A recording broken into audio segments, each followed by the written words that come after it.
بیماری انسان کی اصلاح کا ذریعہ بنتی ہے. اور یہ کس طرح ہوتا ہے کہ جب انسان بیمار ہوتا ہے یا غم زدہ ہوتا ہے یا پریشان ہوتا ہے تو اس کی توجہ سراسر اس خاص پریشانی کی طرف ہو جاتی. باقی چیزیں اتنی اہم نہیں رہتی جو غیر ضروری ہوتی، بلکہ بیماری میں تو انسان بعض اوقات اپنے فرائض تک سے بھی غافل ہو جاتا ہے اور بہت سی چیزیں اس سے چھٹ جاتی. اگر انسان دیکھے تو اس میں بھی ایک مثبت پہلو ہے، کیونکہ انسان عام حالات میں اتنی مصروفیت کا شکار ہوتا ہے کہ اس کو بعض اوقات بہت اہم چیزوں کی طرف توجہ دینے کا وقت ہی نہیں ہوتا، سوچ ہی نہیں آتی. لہٰذا جب اس سے باقی سب چیزیں چھٹ جاتی ہیں اور وہ ایک طرح سے خاموشی اور تنہائی اور جسمانی طور پر کمزوری کا شکار ہوتا ہے تو اس سے بہت سے پردے ہٹتے ہیں.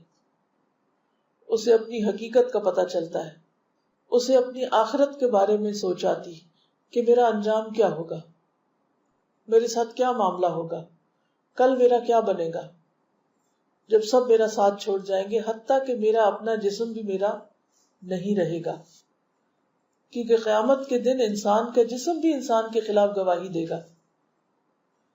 یہ سوچ عام دنوں میں نہیں آ سکتی.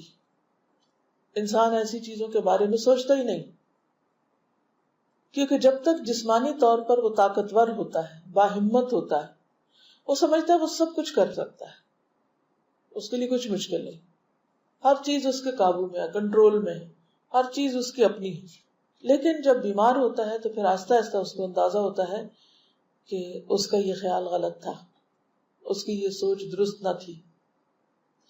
اس لیے بیماری تطہیر کا ذریعہ بنتی، صفائی کا ذریعہ بنتی. بعض اوقات جسمانی بیماری روحانی صحت کا ذریعہ بنتی،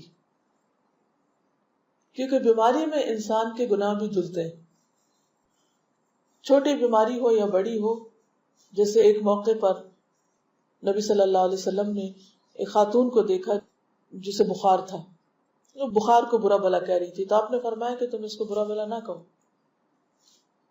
مومن کے گناہ بیماری میں اس طرح جھڑتے ہیں جیسے خزاں میں درخت سے پتے جھڑ جاتے ہیں.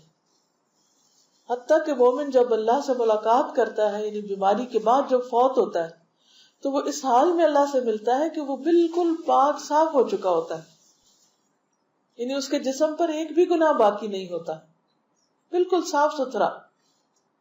لیکن عام طور پر لوگ ایسے شخص کے بارے میں جو بہت سخت بیماری کا شکار ہو جائے بدگمانی اور وسوسے اور بری سوچ رکھتے ہیں کہ لگتا ہے کہ یہ شخص کو بہت ہی گناہگار تھا، اس لیے اس مصیبت میں پکڑا گیا ہے. حالانکہ مومن کے لیے وہی بیماری باعث رحمت ہوتی، وہ قطرہ قطرہ دھل رہا ہوتا ہے، اور پھر وہ تکلیف اگر وہ اس پر صبر کرے تو آخرت کے اجر اور درجوں کی بلندی کا ذریعہ بن رہا ہوتا ہے. لیکن عموماً انسان اس طرح سوچتا نہیں، شیطان انسان کو مایوس کرنے لگتا ہے. جہاں بیماری انسان کے لیے روحانی صحت کا ذریعہ بنتی ہے، وہاں بیماری شیطان کے وسوسوں کو مزید دعوت دینے کا ذریعہ بھی بنتی ہے، اگر اس کی سوچ مثبت نہ ہو، منفی ہو. اور منفی سوچ کیا ہوتی ہے کہ مجھ پر یہ بیماری کیوں آ گئی، اور اٹس ناٹ فیئر، میرے ساتھ ایسا نہیں ہونا چاہیے، یا بچے کے ساتھ ایسا کیوں ہو گیا. تو بہت سی چیزیں ایسی ہوتی ہیں کہ جو انسان کو اس حد تک پریشان کر دیتی ہیں کہ انسان کے ایمان کے جانے کا بھی اندیشہ ہوتا ہے.